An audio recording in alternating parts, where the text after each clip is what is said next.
siento muy bien en esta comuna, la comuna de Maipú, que es una tradición de mucho testimonio. Creo que en unos 30 años más, probablemente de las 5 comunas más importantes de la democracia cristiana de Santiago, sea Maipú una de las que mantenga todavía las banderas del partido. Por eso para mí es muy gratificante, muy importante estar compartiendo con ustedes esta tarde.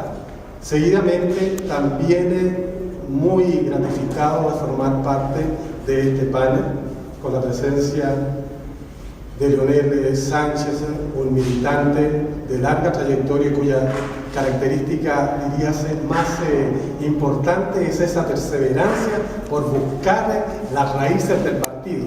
Ha representado lo que en el partido se ha conocido como movimiento de refundación. No lo he visto nunca con una retroexcavadora, por consiguiente entiendo que tampoco se puede sospechar de que quiera construir un partido desde las cenizas, desde la nada. Los aportes de Leonel Sánchez en ese sentido creo que constituyen el retorno a las raíces del partido, y por eso para mí es muy importante compartir con él esta conversación. Con Ricardo Ormazábal nos unen muchas más décadas de trabajo en común que con Leonel Sánchez, que es mucho más joven, naturalmente. Cuando en 1969 el partido se desangra y termina enflaqueciendo el año 71 con el retiro de la izquierda cristiana, la Juventud Demócrata Cristiana prácticamente quedó huérfana de conducción. Hubo una generación de jóvenes que, sin embargo, tomaron la responsabilidad y dieron testimonio de ello, de recuperar a la Juventud Demócrata Cristiana, y entre esos jóvenes adolescentes, por ese entonces, me cuento yo, que entonces era candidato a presidente de la Federación de Estudiantes Industriales de Santiago. Logramos constituir un gran movimiento estudiantil, un muy poderoso movimiento juvenil, y gracias a ese esfuerzo desplegado por la generación de Ricardo Ormazábal, que recupera a estos nuevos jóvenes que se reclutan en la tradición también de la patria joven, es que el partido logró disponer de generaciones de reemplazo. Y hoy día, si ustedes ven el horizonte político, partidario y nacional, observarán que aquellos que fuimos jóvenes y que hoy día estamos frisando los 50 años, somos los que estamos haciéndonos responsables de este país, de este partido, y que eso se debe precisamente al esfuerzo que algún día desplegaron estos jóvenes. Si uno mira los últimos 40 años, observará primero el tránsito por la dictadura, posteriormente la transición democrática, y ahora, desde luego, la consolidación de una nueva institucionalidad jurídica para el país, de nuevos horizontes de justicia para los chilenos y ciertamente de restablecimiento pleno de los derechos fundamentales. Todo eso ha sido obra de esta generación que se hace cargo del partido a principios de los años 70 y que no deja de dar testimonio hasta nuestros días. Por eso para mí también es tan grato compartir esta mesa con Ricardo Ormazábal. De cierto modo constituimos desde Leonel, el más joven, yo, Rodolfo Fortunati, generación intermedia, Ricardo, los más veteranos, la tradición del partido que se va a proyectar hacia el futuro. Creo que aquí están los últimos resabios probablemente de la recuperación de nuestra colectividad. Yo les he traído una publicación que conoció la luz en septiembre de este año, a propósito de los 50 años de la Revolución en Libertad. Se llama 1964, Persona, Comunidad y Derechos. Si uno mira hacia atrás, y en cierto modo las imágenes que nos entregaba el marco a través de estas diapositivas, nos enseñan lo que fue la gesta de la Revolución en Libertad hace 50 años. El significado que esta tuvo fue precisamente el de articular estas tres nociones: el concepto de persona, el de comunidad y el concepto de derechos fundamentales. Es la primera vez en la historia de Chile que un discurso político se hace cargo de los derechos fundamentales después de firmada la Declaración de Derechos Fundamentales de 1948.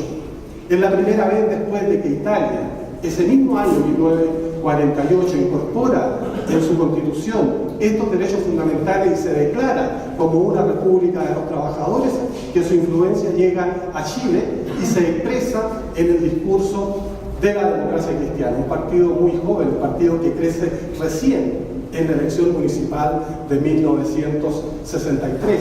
Es una especie todavía de coalición, una amalgama de distintas formaciones políticas donde el eje central, la masa crítica, el liderazgo conductor, la minoría profética está constituida por la vieja falange nacional. Es un gran partido, es una gran coalición. Es una coalición que logra mantener su mayoría en 1965, logra una aplastante presencia en la Cámara de Diputados ese año, y el año 67 todavía conserva una mayoría muy significativa en los municipios cuando se realizan las elecciones de entonces, la que seguía a la del año 63. Y entonces es con ese partido que Frei enfrenta las principales reformas de entonces, que a nosotros nos sirven como un prisma para observar el momento en el cual estamos viviendo hoy. No es posible soñar el partido del mañana, sino a través de la memoria de aquel partido que fue y que seguirá siendo. Ser demócrata cristiano es siempre llegar a ser demócrata cristiano. No es posible partir de cero. Por eso debería entenderse la refundación siempre como una construcción de nuestra memoria desde el pasado con proyección hacia el futuro. No estaba pensado el gobierno de Frei del modo en que se realizó. Las tres reformas esenciales que ya se habían establecido 20 meses antes del gobierno de Eduardo Frei Montalva era la nacionalización del cobre, la reforma agraria y la promoción popular. Esos eran los tres ejes, como hoy día los tres ejes son la reforma constitucional, la reforma tributaria y la reforma educacional. Sin embargo, no son esos los tres ejes fundamentales del gobierno de Frei. Aunque la primera reforma que envía Frei al Parlamento el 30 de noviembre de 1964 es la reforma constitucional, esa reforma constitucional nunca se realizó. Hubo otro proyecto el año 69 que al fin y al cabo pudo haber sido un arreglo de la frustrada reforma que jamás se llevó a cabo en los primeros 4 años. Tampoco fue la nacionalización del cobre o la chilenización del cobre la reforma más significativa de Frei, aun cuando se realizó. Fue la reforma educacional junto con la reforma agraria y en conjunto con la promoción popular. La reforma educacional de Frei se realiza prácticamente durante el primer año. A veces nos quejamos de la celeridad que tienen los cambios. Y hay camaradas nuestros que califican de fiebre de reformas a esa celeridad que tienen las transformaciones, los cambios hoy. Pero se da la circunstancia que la reforma educacional de la democracia cristiana prácticamente se realiza durante el primer año y sigue al segundo año hasta el año 67. 200.000 niños aproximadamente no tenían matrícula. El año 64, el año 65, ya esos 200.000 niños estaban en el sistema escolar. No había posibilidad de incorporar a esa nueva demanda escolar al sistema. Había 130.000 niños que ya habían sido incorporados gracias precisamente a la promoción de la propia reforma educacional que instaba a los padres, a las madres a llevar a sus hijos al colegio porque la enseñanza era gratuita y porque era el destino que les estaba ofreciendo la reforma de Eduardo Frei Montalva. Pues bien, el año 1965 ya a esa demanda de 130.000 niños se les logra satisfacer con 130.000 plazas que les permitieron incorporarse al sistema. Es decir, se agregaron nuevas salas de clase, desde luego nuevas escuelas, se accedió a colegios particulares y eso permitió una reforma tan acelerada como esa. El año 67 ya 7.000 maestros estaban especializados, capacitados para recibir esta nueva demanda. La reforma educacional recién se pudo conocer 50 años después, medio siglo, como lo podemos ver a través de tantos testimonios de camaradas nuestros, de chilenos, de contemporáneos, de nuestras propias edades, que de no haber mediado esa reforma educacional tampoco habría habido mayores oportunidades en las universidades y ciertamente no se habrían producido los perfeccionamientos y las calificaciones paulatinas de esos jóvenes que luego se convirtieron en dirigentes de este país. Todo eso fue posible gracias a esa gran reforma que se impulsa durante el gobierno de Eduardo Frei Montalva. Otra cosa fue la reforma agraria, que sin embargo fue regresada durante la revolución neoliberal que se instala en 1975. La regresión que se produce en el campo es tal que prácticamente hace desaparecer muchas de las conquistas que se habían logrado en esa reforma agraria. Por eso yo sigo insistiendo en la idea de que la reforma que más trasciende del gobierno de la democracia cristiana es la reforma educacional, porque precisamente no encuentra estas limitaciones, porque es un cambio en la cultura, es un cambio al mismo tiempo en la concepción de la política, de los derechos, de la democracia.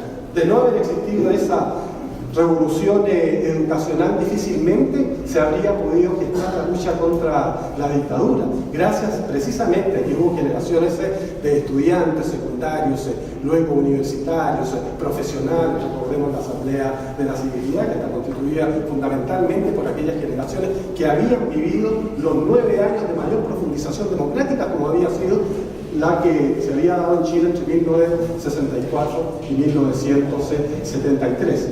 Y luego la promoción popular. La promoción popular es uno de los cambios comunitaristas más profundos que se ha experimentado en Chile. La promoción popular significa organización del pueblo para participar en las políticas públicas. Y esa organización del pueblo se da en las juntas de vecinos, con una ley de juntas de vecinos, se da en las organizaciones de madres, en las organizaciones estudiantiles, en el mundo del trabajo, principalmente en las sindicalizaciones campesinas, que de no haber existido no habría sido posible tampoco sostener esa reforma agraria. Lo que había detrás de todas estas reformas era esa concepción humanista que ustedes van a encontrar reflejada precisamente en aquella publicación, que es una evocación de esta gran reforma y es un homenaje al asesinado del presidente Eduardo Frei Montalva y al talante del intelectual, del hombre de derecho, del hombre convencido al mismo tiempo de la necesidad de dignificar a su pueblo, traduciendo esa dignidad en derechos que pudieran tener un rango constitucional. Es cierto, fue una reforma frustrada, pero que dejó la semilla de lo que quizás 50 años después nos estemos jugando de cara a esta próxima reforma constitucional, que ya me parece que va perdiendo la base de política de apoyo que permita impulsarla. Es muy probable que se postergue esa reforma, como ocurrió durante el gobierno de Frei Montalva, para darle prioridad a estas otras necesidades que están apareciendo en el mundo de la educación, de la salud, del trabajo, las reformas necesarias en el ámbito de la previsión social. Quizás una de las decisiones políticas, estratégicas, de cambio que hayamos de enfrentar en estos próximos meses sea precisamente este orden de prioridades que probablemente postergue la reforma constitucional. Va a ser un cálculo político que tendremos que enfrentar en su momento, pero me parece que las condiciones de pérdida de legitimidad del gobierno, de pérdida de adhesión desde su propia coalición de gobierno, de política, y creo que van generando estas condiciones que son muy parecidas a las que enfrentó el gobierno de la democracia cristiana de 1964 a 1970. Yo creo que el partido que soñamos debe hacerse desde la mirada de lo más grande que logramos hacer en Chile. Creo que el mayor testimonio que dio este partido fue precisamente durante esa etapa, ese paréntesis de 9 años en el siglo pasado de mayor profundización de nuestra democracia. Una democracia que no solamente se conformó con las transformaciones políticas, sino que buscaba precisamente encarnar los derechos económicos y sociales. Detrás de esto había un partido de masa, ciertamente, al cual probablemente hoy no podríamos aspirar, un partido gigantesco, un partido capaz de movilizar ingentes cantidades de personas para equilibrar las relaciones de poder que se daban en el país en relación a las transformaciones políticas y económicas y sociales. Pero era un partido que lograba mantener su cohesión, no obstante esta amalgama de distintas vertientes que confluían en su propia diversidad interna. Un partido capaz de generar liderazgos alternativos, algo que echamos de menos hoy. Un partido que tiene una propuesta programática, que tiene una propuesta estratégica, una propuesta de país.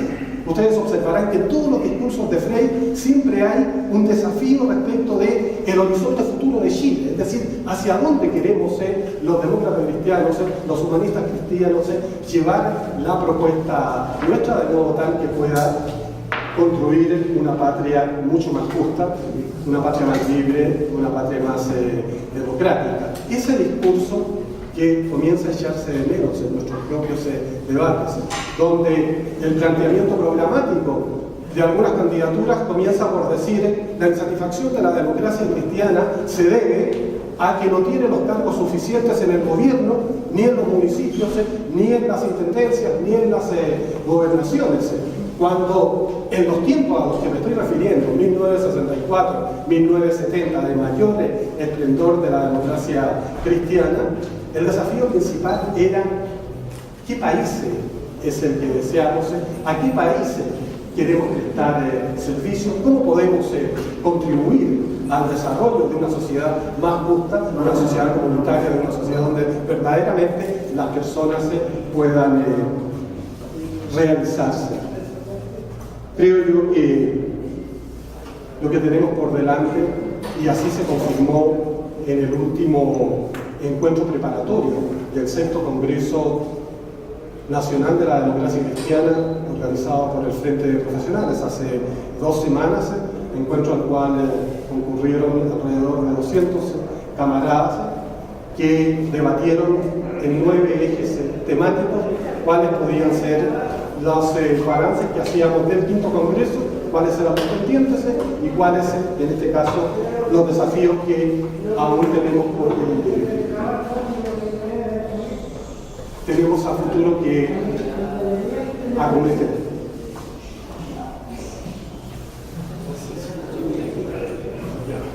Hay tres ideas importantes que surgieron de ese encuentro y que en cierto modo van a ser parte del debate que va a invitar a cada uno de ustedes en las próximas sesiones, eventos preparatorios de ese sexto Congreso.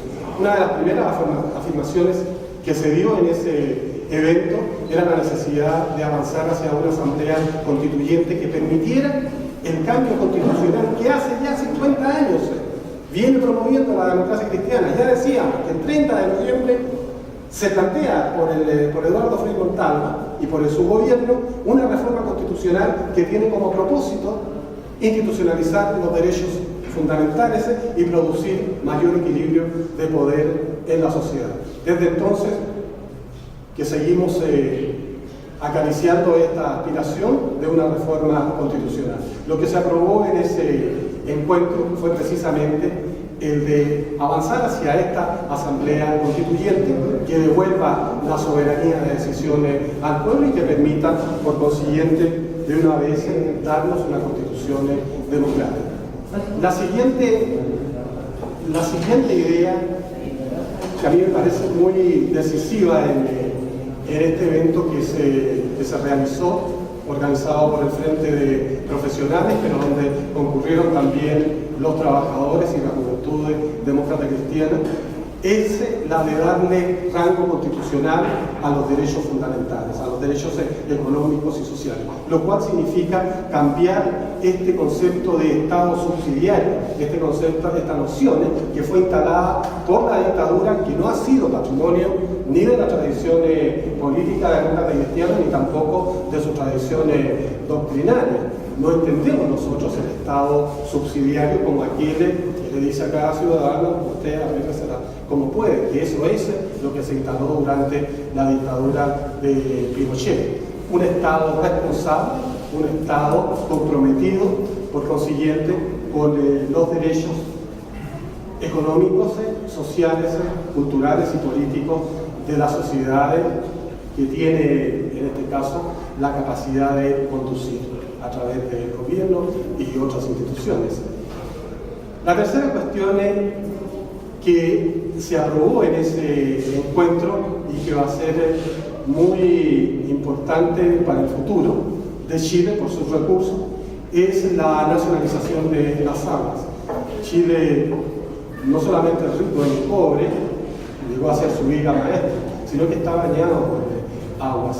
Esas aguas hoy día deberían volver a propiedad del pueblo, y eso significa que deberían ser reguladas mediante instituciones democráticas, instituciones donde el país tenga soberanía y pueda garantizar su uso. Creo que ese debate recién comienza y va a ser muy decisivo en lo que viene. Y naturalmente, la última y más importante es la reforma educacional, y con esto termino. La reforma educacional va a ser la más decisiva de este gobierno. Es verdaderamente el eje de los 4 años de gobierno de la presidenta Bachelet y de la nueva mayoría. Todavía no se ha iniciado esa reforma educacional y ya se está encontrando con fuertes dificultades, la mayoría de las cuales provienen, como lo decía, de su propia coalición, lo cual lamentablemente está generando otras consecuencias, otros efectos sociopolíticos, como es la aparición de alternativas que buscan canalizar las demandas frustradas por parte de una alternativa extra nueva mayoría situada hacia la izquierda y no precisamente hacia la derecha del arco político. Nosotros hemos contribuido desde la democracia cristiana a alimentar esas alternativas extra nueva mayoría por no habernos hecho responsables de estas reformas del modo en que lo hicimos cuando condujimos el proceso de la revolución en libertad hace 50 años, en que éramos un partido eje, pero un partido al mismo tiempo responsable de conducir esas transformaciones. Por eso creo, camarada, que el sueño de partido, nuestro sueño de partido, no puede sino arrancar de lo que es la memoria de ese pasado, del pasado aquel en que prestamos grandes servicios al país, en que hicimos más justa, más comunitaria, más personalista nuestra sociedad. Memoria que todavía sigue vigente en aquellos que fueron beneficiados y fueron protagonistas de ese cambio. Es el desafío que tenemos hoy día por delante y a lo que nos llama el soñar con el partido del futuro. Muchas gracias.